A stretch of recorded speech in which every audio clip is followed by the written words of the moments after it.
Okay, so I wanted to show you a new smart contract I wrote called Enyare. And this one allows, could allow futures if you implemented it some more. But right now, since it relies on replay protection on either ABC or the BCHN chain, this currently, like, it would be a future of like, okay, there's another chain that has replay protection and then the coins there are valid. But yeah, right now this just, this doesn't do anything. Yeah, all right. The way it works is it uses the fork ID replay protection mechanism. That's kind of like you have like 24 bits to make a new fork ID to have replay protection, which is like the intended way how to do splits on Bitcoin Cash. And the way it works is like the smart contract. It basically takes the pre-image according to BIP 143, but leaves out the last 4 bytes. And then those last 4 bytes are depending on whether you're Alice or Bob. So Alice would be in the one chain, and Bob would be on the other chain. Yeah, it would require a signature with that thing. And then this way, basically, you can split, like you can have a coin or UTXO, which can only like be spent on one party on the one chain and by the other party on the other chain. Yeah, let's just try it out. So like, got a debugger which visualizes this a bit nicer. We can, yeah, this got generated.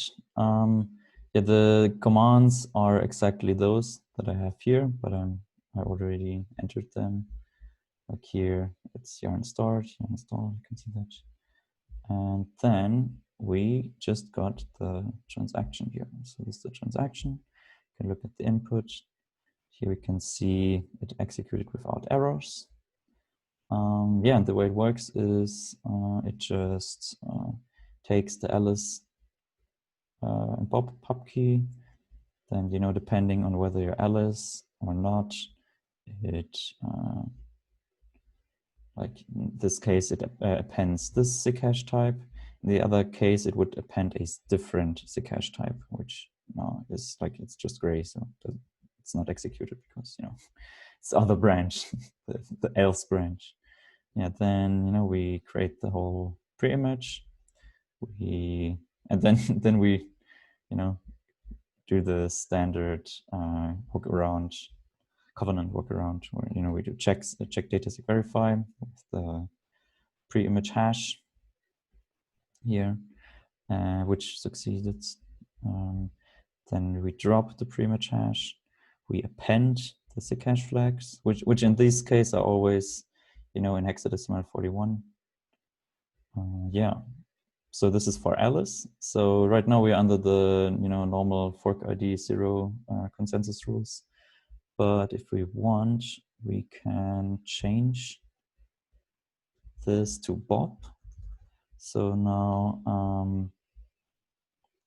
we use the Bob public key instead.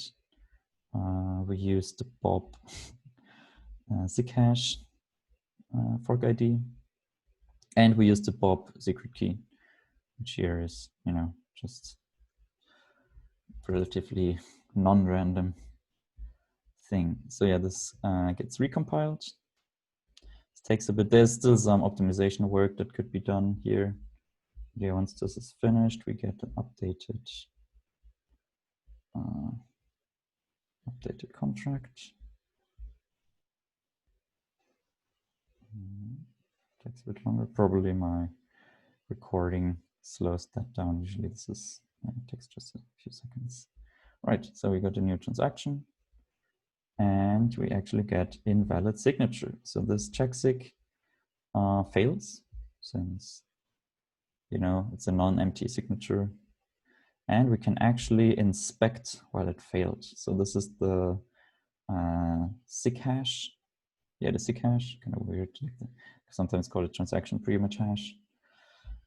But yeah, so this is the pre-image, which we compare to. We can, this is Iguana, so we can do cool stuff. We can assign this as A, and then we can compare that to like what's actually in the signature. And here we see, okay, everything is equal except for this single byte here. So it signed the 0, 1 here, but it actually expected a 0 here. So yeah, this is how the smart contract works. I hope this made a bit of sense. And once either party implements this like mechanism, this fork ID mechanism, then we can implement cooler stuff where where you can change the Alice and Bob public key to other parties with like a looping transaction, and then you can actually make like trade. You can actually trade, and yeah, what you also need is a lock time for so it's redeemable only after the fork.